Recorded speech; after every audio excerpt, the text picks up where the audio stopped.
সেহরিতে যারা ভাত একদমই খেতে পারেন না তাদের জন্য কিন্তু এই রেসিপিটা একদম পারফেক্ট। আসসালামু আলাইকুম, কেমন আছেন সবাই? আল্লাহর রহমতে ভালো আছেন, সুস্থ আছেন।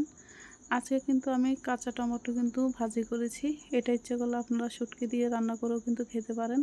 তো প্রথমে কিন্তু তাজা তাজা কয়েকটা কাঁচা টমেটো নিয়ে নিয়েছি, আর এগুলো কিন্তু আমাদের গাছের, একদমই টাটকা ছিল।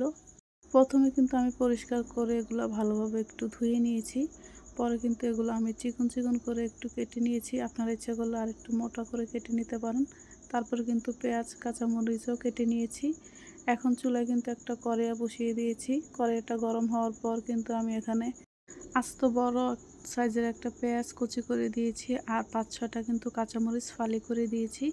এখন এটাকে আরও কিছুক্ষণ কিন্তু আমি একটু ভেজে নেব। তো আমার কিন্তু পেঁয়াজটা কিন্তু অনেকটাই কিন্তু ভাজা হয়ে গিয়েছে। এখন দিয়ে দিয়েছি স্বাদ মতো লবণ, আর এখন দিয়েছি আধা চামচের মতো হলুদের গুঁড়া। এখন তেলের সাথে কিন্তু হলুদের গুঁড়া আর লবণটা ভালোভাবে একটু আমি মিশিয়ে নিব। এখন আধা চামচের মতো কিন্তু রসুন বাটা দিয়ে দিচ্ছি। তো রসুন বাটাটা এখন আমি কিছুক্ষণ কিন্তু তেলের সাথে কষিয়ে নিব, যাতে রসুনের কাঁচা গন্ধটা একদমই চলে যায়। তো এখন আমার মশলাটা কষানো হয়ে গিয়েছে। এখন আমি কাঁচা টমেটোগুলো কিন্তু সবগুলোই কিন্তু এখানে দিয়ে দিচ্ছি একসাথে। তো বাড়িতে কিন্তু এই রেসিপিটা কিন্তু আপনারা ট্রাই করতে পারেন। যারা ট্রাই করে ফেলেছেন তারা তো বুঝতেই পারছেন এটা খেতে কতটা ইয়াম্মি মজা হয়। আর যারা এখনও ট্রাই করেননি তারা কিন্তু বাড়িতে অবশ্যই কিন্তু একবার ট্রাই করতে পারেন। আর যারা টক জাতীয় খাবার পছন্দ করেন তাদের তো একদমই খুবই ভালো লাগবে এই খাবারটা। তো এটা সেহরিতে বা দুপুরের খাবারও কিন্তু জাস্ট জমে যাবে। তো টমেটোটা আমি কিছুক্ষণ কিন্তু তেলের সাথে ভালোভাবে একটু কষিয়ে নিচ্ছি। আর এখন কিন্তু আমার আগুনের আঁচটা কিন্তু একদম লো হিটে আছে।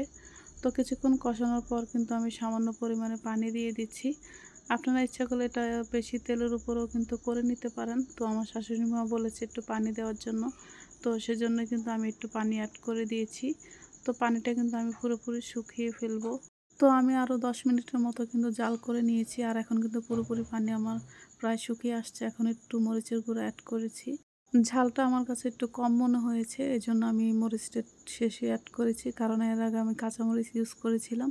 তো আপনারা ইচ্ছা করলে যারা ঝাল কম পছন্দ করেন তারা কাঁচামরিচ দিয়েও করতে পারেন, বা যারা শুটকি দিয়ে পছন্দ করেন তারা শুটকিটাও কিন্তু অ্যাড করতে পারেন। তো ভিডিওটি হয়তো আপনাদের কাছে সবার কাছেই ভালো লেগেছে, আর এক ফাঁকে কিন্তু আমার পুরোপুরি পারফেক্ট হয়ে গিয়েছে টমেটো ভাজি। তো ভিডিওটি ভালো লাগলে লাইক কমেন্ট শেয়ার করে পাশে থাকবেন। আবারও কোনো রেসিপি নিয়ে চলে আসব। তো সবাই ভালো থাকবেন, সুস্থ থাকবেন। আল্লাহ হাফেজ। আসসালামু আলাইকুম।